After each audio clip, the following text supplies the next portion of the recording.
Many young men, they go into marriage not knowing that a woman is created very differently to a man, not knowing how to deal when she becomes emotional, not knowing what to do when she is very sensitive towards her feelings.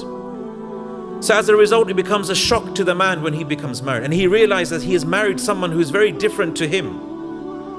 So it's very important to the young men who are looking to get married that they learn about the way the Prophet ﷺ was with his wives. Learn that men and women are different. وَلَيْسَ الذَّكَرُ كَالْأُنْثَى. The male is not like the female. And if you are a father, then take your son, sit him down and educate him about the rights of a wife. Educate him about what it means to be a husband. Warn him about abusing his wife.